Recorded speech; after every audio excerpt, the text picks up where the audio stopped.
This is the Fathom webinar about navigating uncertainty using open ends as we move into 2025.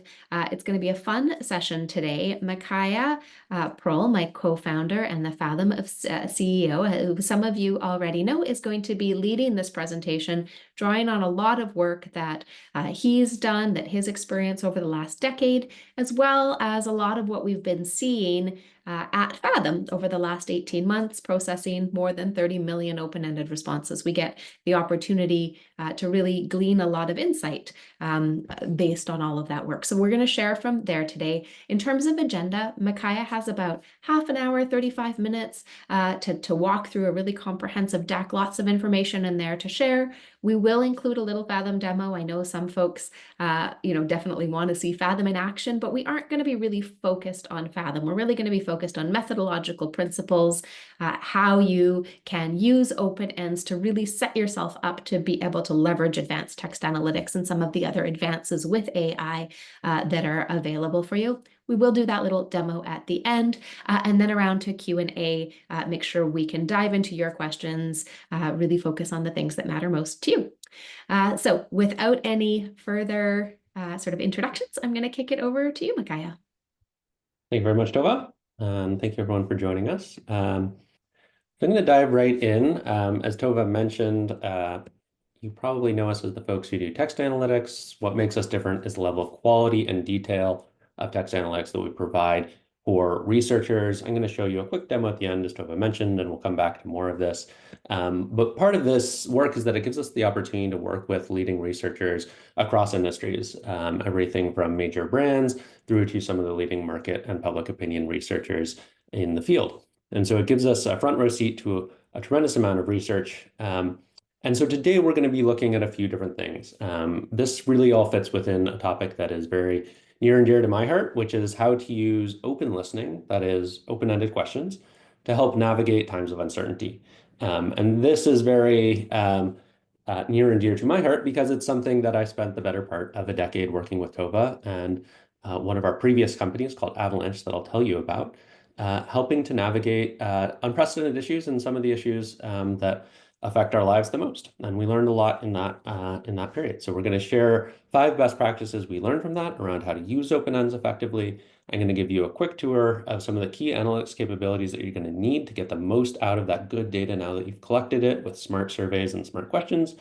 And then as Tova mentioned, we're going to have some time for questions and issues at the end. And I'll invite you to think as we go through this about what are some of the issue areas or topics or sources of uncertainty that you think you're going to want to do research about in the coming year, or that you think might impact your research. Because in addition to sort of straightforward methodological or technical questions I'm happy to answer at the end, we can also use it as a time to talk about or workshop a little bit how we might approach some particular complex issue that might be on your mind. So open time there, I'm hoping to hold for us at the end to do that as well.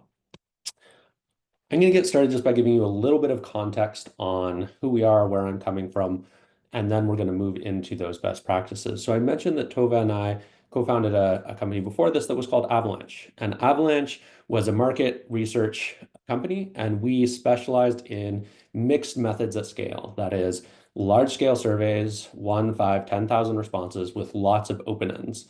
And it was all about getting qualitative depth at really large scale. And that gave us the opportunity to not only ask a ton of open ends, but to then work on very, very pressing issues. We worked largely in the government and political and public policy space, but we also worked with companies and brands navigating those types of things. And so if you think back over the last 10 years or so, if you think of pretty much any high stakes, unprecedented, uncertain moment, we were doing research for leading decision makers on that. Everything from COVID to presidential campaigns to the rise of AI and tech disruptions, impeachments plural, global brand crises, and a number of other things. And so with each one of these iterations, we were in a situation of some crisis emerging in the world, some rapidly changing context, and we were tasked with deeply understanding that quickly and at a level of depth, nuance, and actionability that was really what our company was all about. And through that, we learned a lot of things. And so this is what I'm drawing on when I'm going to walk through the lessons that we learned through the scope of this work, and in particular, 5 best practices. Now, One thing that we know as researchers, and we may not always like to talk about or admit, depending on our business model, is that when things are not changing that much, new data, new insights are not that helpful. Yes, it might be helpful to know that something isn't changing, and to some extent, there is some value in that, in having trackers that let us know these things. But generally speaking, insights and new data are more important the more things are shifting. The more uncertainty there is in the world, the more we want to know what's going on, how's it shifting, how are people experiencing it. That's when our work really becomes the most valuable. And it's in those moments of uncertainty, in those moments of change, where open-ended research is uniquely powerful and uniquely helpful. And the basic reason for this is that the more uncertain things become, the less we know what exact question to ask and what exact response options to provide in something like a multiple choice question. So the more uncertain things get, the more we need to ask those open-ended questions. One simple way to think about this is if we think about a spectrum of potential research from, on the one hand, something over here, which I would call known and stable-ish. Let's say we were doing customer feedback for McDonald's, we would have a set of themes and topics that come up when people talk about their experience at McDonald's that is relatively well known because they've done a vast amount of research and it's relatively stable. New products might be launched, new economic forces might come into play, but generally speaking, pretty known, pretty stable. And then we can think about a spectrum where we move all the way over to the right, something over here that is highly unknown and rapidly changing. So one of the projects that we worked on was the January 6th attack on the Capitol. And that was completely unprecedented, completely unknown. I would say probably the most extreme to the right on the spectrum type of issue as I've ever worked on, where we literally didn't know what question to ask or what types of response options to provide. And so we can then think about sort of different methods and their values in these different types of contexts. And I would say, generally speaking, a closed-ended question is going to be really very valuable over here in this known and stable world. It's very efficient. It's very scalable. It can lend itself to statistical analysis very, very well. As we move to the right side of the spectrum over here, as we move more into the unknown and changing world, those closed-ended questions become less and less helpful, and all the way to a certain point where it's literally not actually very possible to ask a closed-ended question that's going to be that helpful.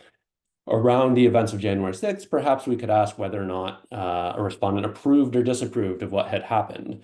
Maybe that's helpful, but it's not that helpful. It's not really giving us a lot of insight into what do Americans think just happened and what do they think should be done and who do they think is to blame, and all those kinds of questions are not possible in an effective manner through a closed-ended approach. Open ends, in my view, are effectively the inverse. So over here in the known and stable-ish world, yes, McDonald's, I'm sure, should include some open ends in their surveys around, their NPS or those types of questions. But generally speaking, it's not nearly as valuable as when things are getting crazy, when the unknown is at its peak. And so, as I mentioned with January 6th, this was a space where we were able to just step back. And one of our most powerful questions turned out to be, what do you think just happened? So within a couple hours of the attack on the Capitol, we were in the field collecting 5,000 responses from Americans. And because it was so unprecedented and so unknown, we started with a very simple question of what do you think just happened? And that was an opportunity to understand whether people were framing it to themselves as an attack or a protest or a riot, many other types of sort of ways of thinking about it. That open-ended question was very, very insightful. It let us understand where people were at without projecting our own bias onto it. And so that's just a simple example of how and why open ends are so powerful in these moments of high uncertainty. It lets us avoid our bias that often is injected in the ways that we write our questions or the response options that we provide. And it lets us find things we didn't know to look for. This is my favorite part about open ends, is that people will mention things you had never thought of, and sometimes at relatively large frequency. And those are the kinds of things you would have left off your response options on a multiple choice question, and it lets you find those.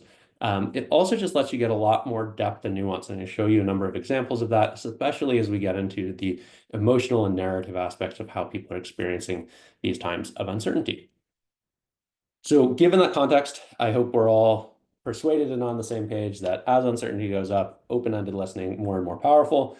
And so I want to spend most of our time just looking at 5 best practices that we learned. I'm just going to name check these. We're going to go through each in a little bit of detail and with some examples. and then we'll come back at the end and summarize them again. But we're going to look at using open ends to understand lived experience, to dive into emotional drivers, understand the narratives that are forming in people's minds as they experience changing events, to track over time, to see how the narratives and experiences of people are evolving as the new events play out, and then how we can blend tracking with iterative new listening as we go. And I'll explain more what I mean by number 5 as we get to the end.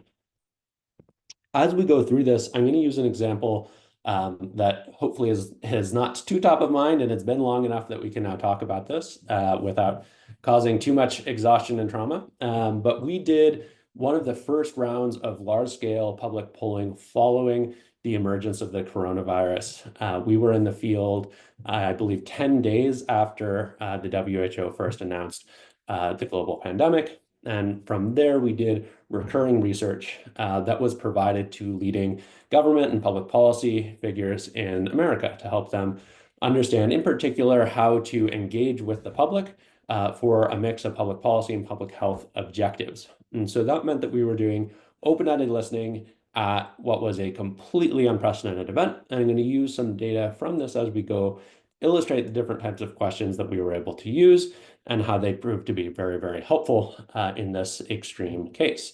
So the first thing that I want to start with is the idea of using open ends just to understand the lived experience of your people, of the population that you're seeking to understand and how they're experiencing this uncertainty. On the one hand, this might seem obvious, but we want to just start with understanding literally how is this thing impacting you, and doing that in as open a way as possible, because it gives us really a map of the various factors that are at play for each person, and it lets us avoid injecting our assumptions into what that lived experience is. It gives us then the ingredients to build on and explore future things. So this is just a foundational element. They're very simple questions, but they're surprisingly powerful in their insight. And it's something that is often skipped, much to the detriment of researchers. We often assume what the lived experience is of our audience, and we craft questions based on those assumptions. And that means not only do we inject our bias, but we miss really powerful opportunities for other things and other ways that our audiences are experiencing whatever this unprecedented change might be. So, for each of these, I'm going to give some examples. In this case, the very simple, most basic version of this question would be, in what specific ways does a given issue affect your day-to-day life? This could be anchored differently. This could be your community. This could be, different aspects of your life, so on and so forth. What we're looking here is what is sort of the list of ways that you are being impacted. This is really good when you have something that clearly has a given valence to it. It's either clearly positive or clearly negative. Sometimes we're working with something where that itself is not necessarily true. So one of my favorite questions combines actually with a Likert scale. And so we would say something like, does a given issue impact you negatively or positively? 5-point scale. And then following up on that, what are the specific positive impacts? What are the specific negative impacts that you might have? This, of course, is not as sensible as something like COVID. Not a lot of people are talking about positive or negative. But if we were researching something like imminent tariffs of a very large amount, we might use this kind of structure where we might say, well, do you think it's going to be positive or negative on your life? And if so, what are the specific impacts that you anticipate, right? So that kind of branched approach would be really appropriate for that kind of situation where people might be having different types of experiences. So a quick COVID example here, in the very first survey that we ran, which was less than 2 weeks after the pandemic had started, one of the questions that we started very open-end was just, what's the most stressful part of your daily life? And this was particularly anchored on daily lived experience for a set of strategic reasons, where we really were wanting to make sure that we were connecting with people in a way that reflected their day-to-day lived experience. And we had assumed, I think fairly, that this is a pandemic and that health concerns and existential worries are going to be the things that people are most stressed about. We were surprised at the time to see that routine disruption was actually the thing that was mentioned the most. It's not to say that people didn't have existential worries, but when they thought about their day-to-day life and the stress of it, the sense of routine disruption, social distancing, getting your groceries, that sort of thing, was actually far and away the largest category. And one of the things, I'll get to this when we talk about the analytics platform, that was really important was the ability to actually categorize these things this way. So This was a brand new theme, social distancing, literally never shown up in survey data before. So we needed to be able to capture all the ways people are talking about that. But we also made a strategic decision to group these things together. When we looked at data, we said, aha, it looks like there's something around your day-to-day routine just being completely disrupted and thrown out the window that is really stressful. And we want to aggregate these things together to be able to see that. So really adapting the code frame to this experience led to what at the time, this might seem obvious now, but what at the time was a really surprising insight that was around this routine disruption as something that really was very important in addition to these sort of more existential mental and physical health concerns. Now, at the same time that we were looking into sort of open-ended, what's going on for you, we also wanted to lean into more of the emotional experience. This is an area of work that Avalanche pioneered and that we consistently were able to deliver some of the most powerful and actionable insights as a result of. And so the idea here is that emotions are the drivers, they are the engines of our behavior, much more than our reason, for better or worse. And understanding those emotions is a very powerful insight to the extent that we want to engage and connect with people and potentially impact their behavior around something like public health. Now, we also know that different emotions are associated with different issues, and that in our work, some emotions are particularly activating and important. And I'll show you some work that we've done around anger and hope, as well as fear. Three really activating emotions that very typically drive outcomes. Now, one thing that I'll say right here is some people will attempt to get at emotions through applying sentiment analysis to questions that are not about emotions. So we might ask about your experience with a product, and someone tells a story of their experience, and then we attempt to apply some form of sentiment analysis to say whether or not they were angry or frustrated or happy or thrilled. And some of that work can be interesting, but one of the simple things we learned at Avalanche that is the most helpful for open listening is if you want to understand emotions, and you should ask about emotions. You should simply ask people to describe their emotions or describe the things that are driving their emotions. For a whole host of reasons, people are actually very good at the interception of self-diagnosis, of understanding what kinds of emotions they're feeling, and you will get a much more reliable signal if you simply ask them to describe them. The most simple version of this is a question that we used again and again at Avalanche, which was what emotion best describes how you feel about a given issue. This literally produces a list of emotion words that is very, very powerful and much more precise and nuanced than a positive negative sentiment analysis. You get the differences between anger versus frustration versus rage. You get the ability for people to consistently be self-diagnosing, which has a lot more reliability versus trying to read emotions into words. Another version of this type of question that I actually came to find particularly effective is to actually ask what was the driver of known emotions that we know for a number of psychological and sociological reasons are very important to individual and group behavior, to ask what are the drivers of those. So which part of this issue makes you feel most afraid, makes you feel most hopeful, makes you feel most worried, so on and so forth. So in this case, it's actually a what question about a given emotion that's predefined. This was one of the approaches that we used with the emerging coronavirus pandemic very effectively. So we asked first, starting with fears. So here, what specific part are you most afraid of? This question, not particularly surprising. We're seeing health impacts leading here up at the top, economic following this. This is probably very similar to what we expected. And in some ways, I think we might have assumed that this really was the full emotional landscape of how people were experiencing. But when we then asked about what makes you feel angry, we were really surprised to see that actually the top cited category of things is a group that we created called acts of others. And this really was a very early indication of sort of social division, of anger at how other people are experiencing and acting in relation to the pandemic. That was actually the largest driver, even more so than the response of the government at multiple levels. So this was a big surprise for us, something that we ended up spending more time on. And again, if we had assumed that this was really the only emotion that was driving their experience, we would have entirely missed this undercurrent of anger and resentment emerging within communities that proved to be incredibly important. Similarly, when we look at hope, we saw science and medicine. Of course, this was far before vaccines were developed and available. But we also saw some interesting things we didn't expect that we might not have put there. So community response, helping each other, coming together taking it seriously, that sort of a thing, as well as a few things down the list as well.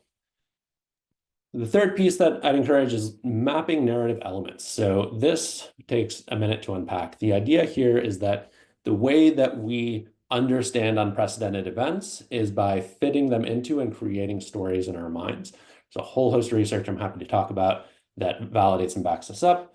But a sort of simple, familiar version that might be top of mind for folks is the hero's journey work by Joseph Campbell and others, right? The idea is that there are these certain narrative structures that are very frequently the ways through which we make sense of the world around us. Those archetypical components include a hero, a villain, a challenge that hero faces, a choice they make, and an outcome they experience. Now, we don't necessarily apply these words when we're thinking about the world around us. I don't necessarily think, if I'm thinking about my attitudes around the coronavirus response, whether Anthony Fauci is a hero or a villain is not necessarily the way I'm thinking about it.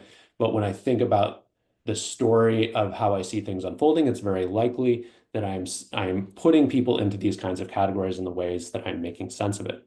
And so one of the things that we realized at Avalanche was that if we could understand what these narrative components were that were coming together in people's minds, we could understand the stories that would resonate effectively with them. We could talk about the heroes that were most relevant to them. We could talk about the villains that were the greatest challenge, so on and so forth. And so understanding these sort of gave us a messaging roadmap to be able to talk about the challenge that was emerging in a way that was resonating with the components through which people were making sense of the experience. So in the same way that we don't necessarily think in our own minds about, explicitly a hero or a villain, we also don't necessarily have to ask in that language in the questions that we ask. So, for example, we might ask, who do you blame the most? As opposed to who do you think is the villain? Who do you trust the most? Who do you think is most capable, as opposed to who is the hero, right? But nonetheless, these types of questions give us that type of insight into if we were going to create messaging, we would want to know who the most trusted people are. They might be our messengers. They might be positioned as the people that are most likely to be able to solve the issue in a way that would resonate, right? So these can be really, really powerful questions in order to unpack effective messaging that will resonate. So similarly, we used this again in that first wave of the COVID research. In this case, we're looking at who do you trust the most? This, really validating at the time. In retrospect, I think this is intuitive, but at the time, really validating that frontline healthcare workers were by far the most trusted group.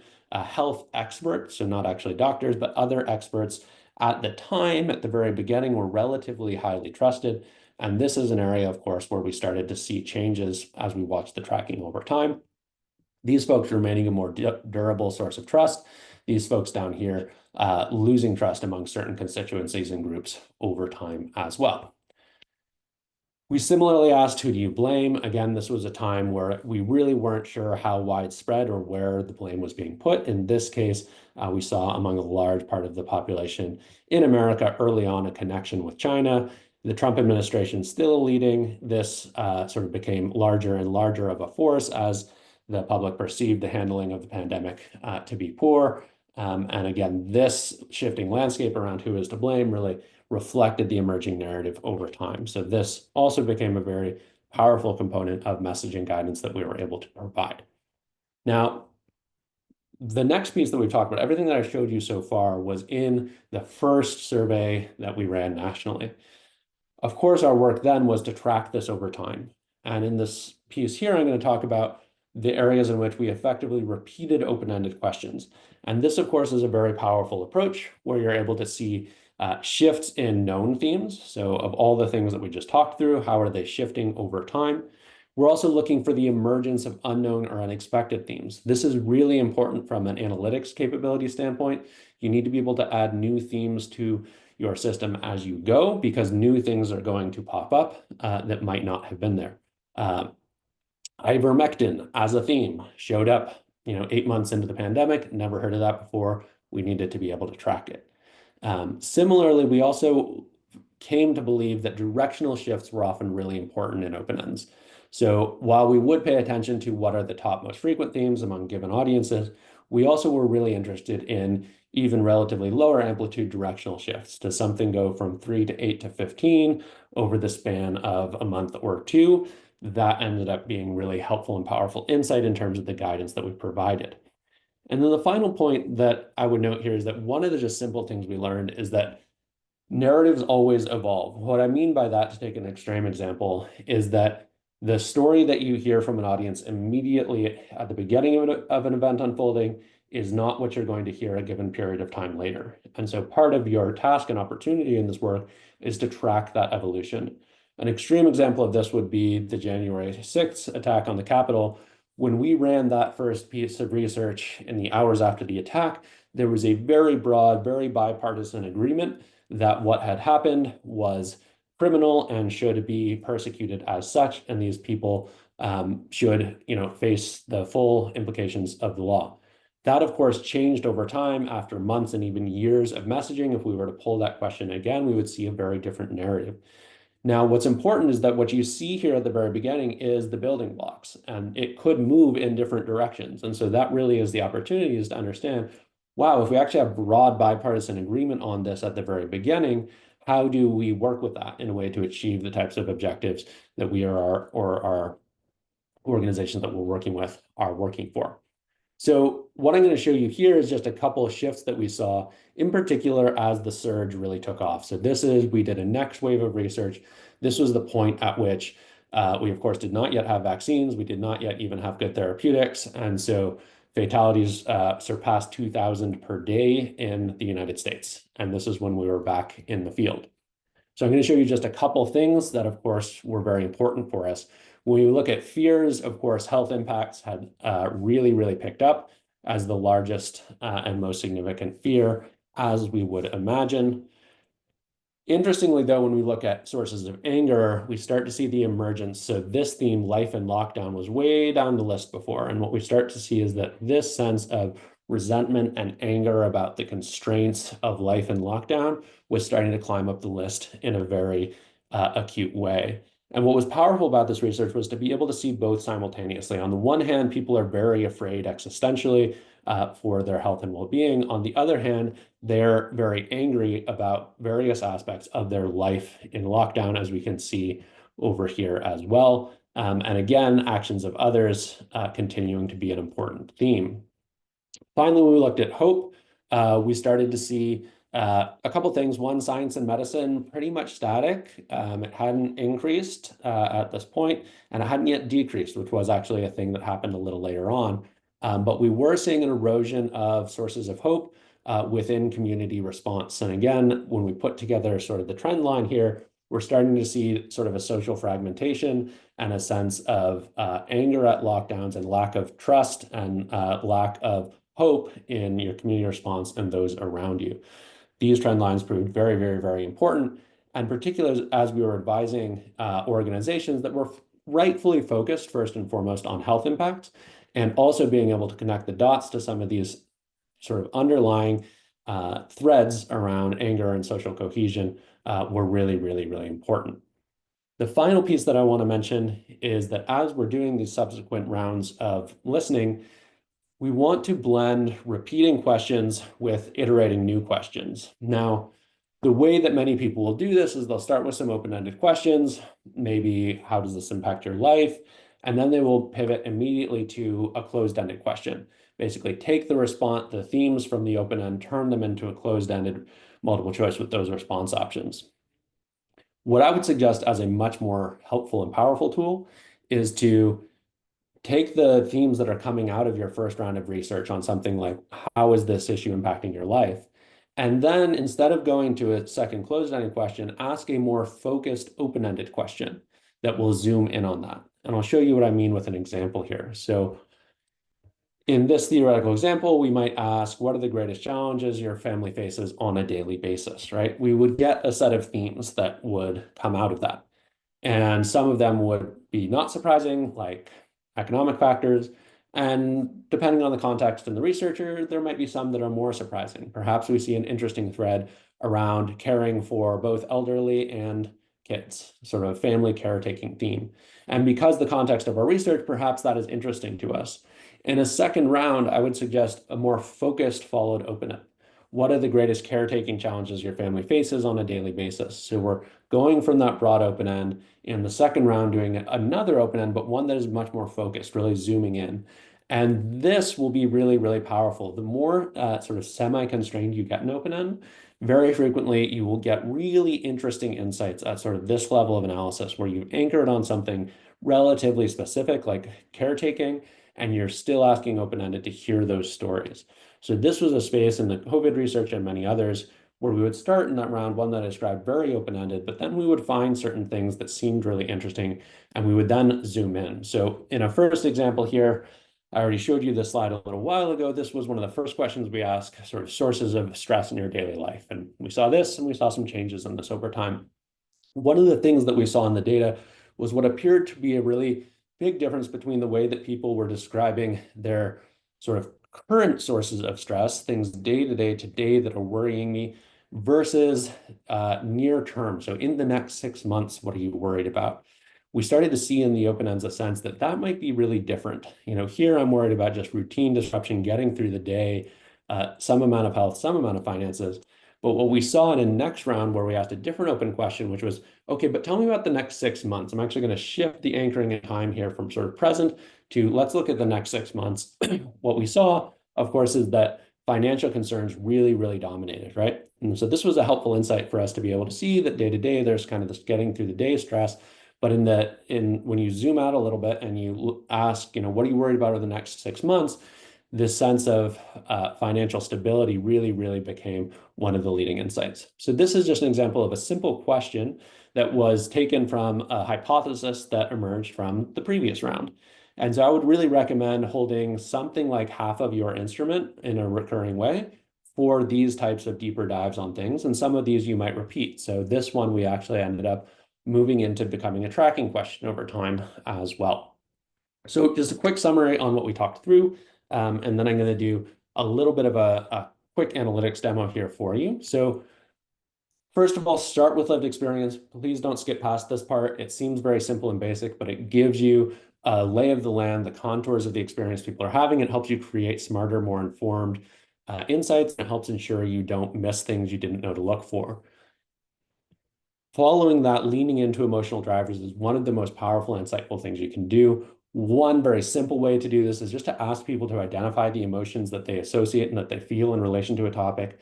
Another slightly more sophisticated way to do it is to actually seed a set of emotions. This is a follow-up conversation I'd be happy to have. We found that in particular, anger, fear, and hope were really powerful, and to ask around the sources of those things within the emerging uncertain world that you're looking at.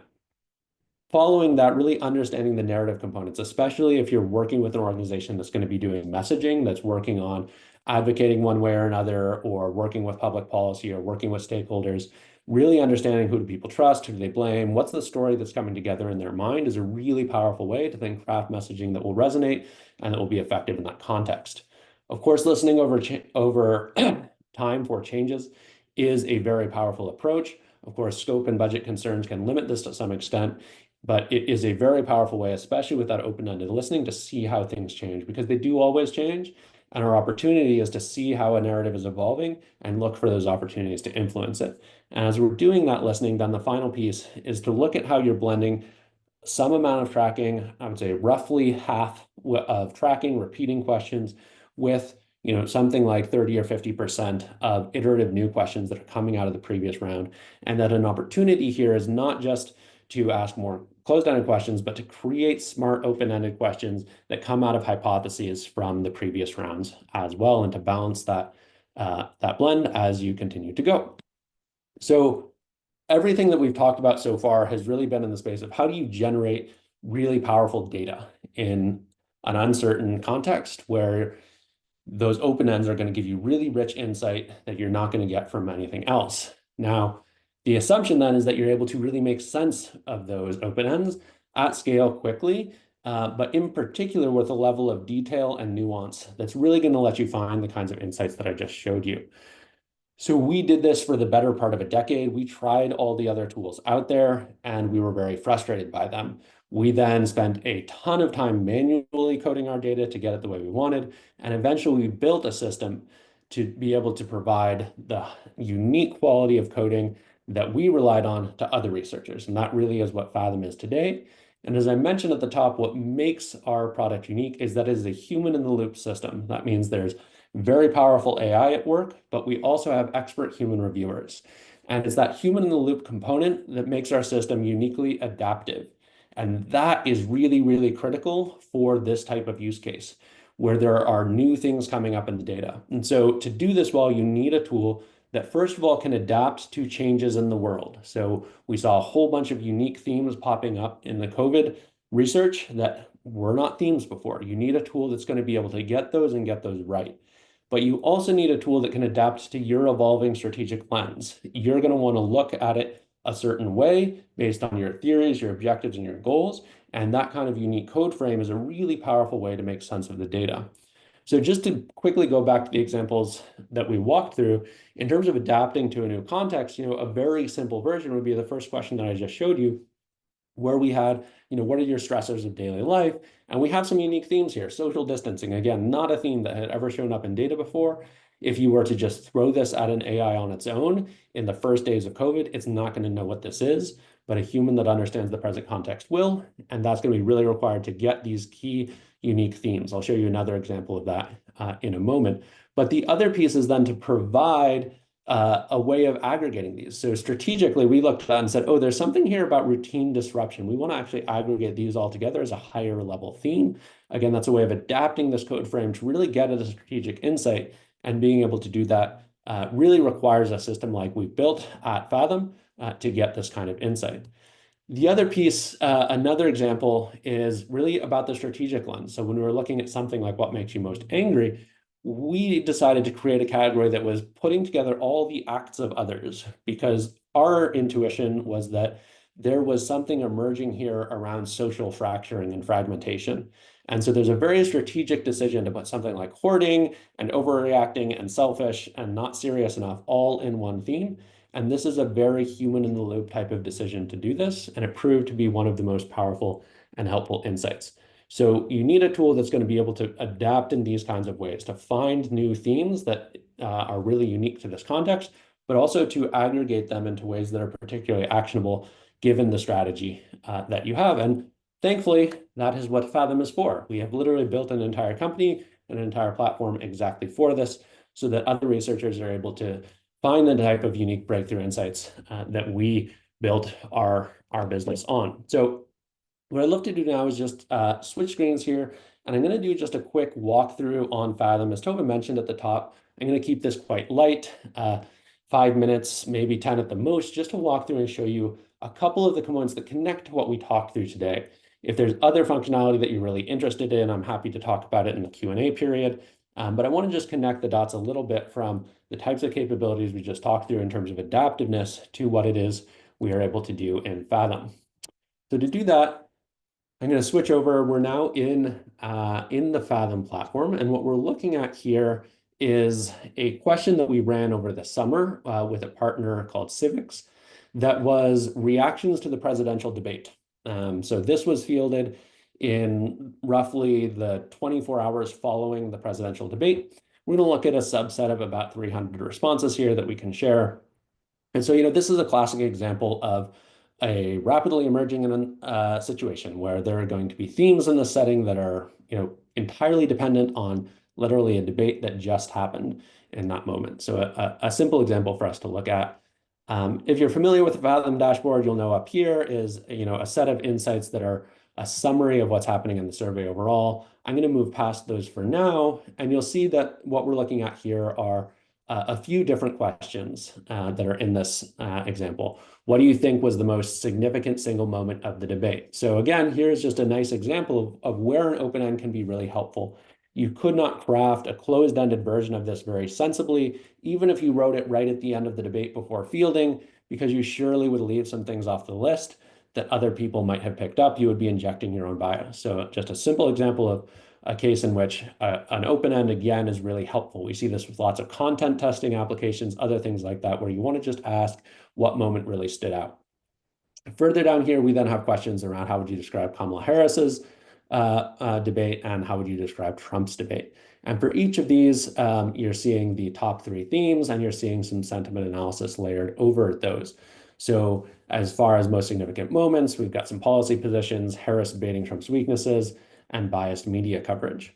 Now, where I wanted to spend a little bit of time just really connecting the dots to the level of detail of coding is to look into one question. So what we're looking at here is, what do you think was the most significant single moment of the debate?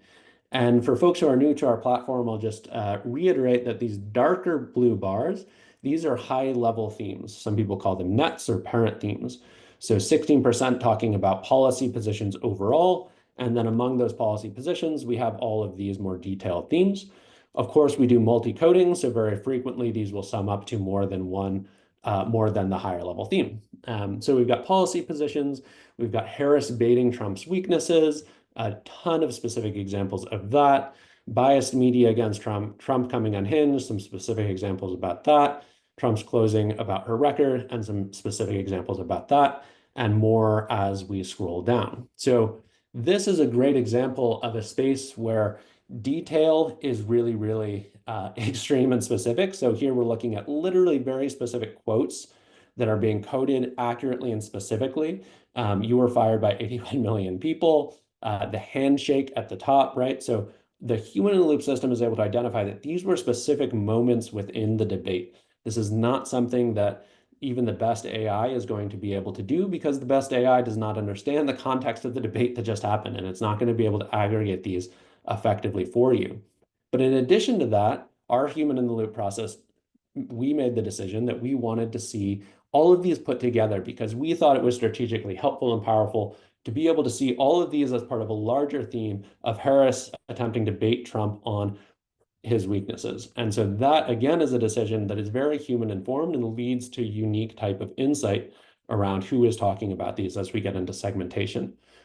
Similarly, a number of these other pieces down here are examples of very, very specific moments, then being able to put into higher level categories.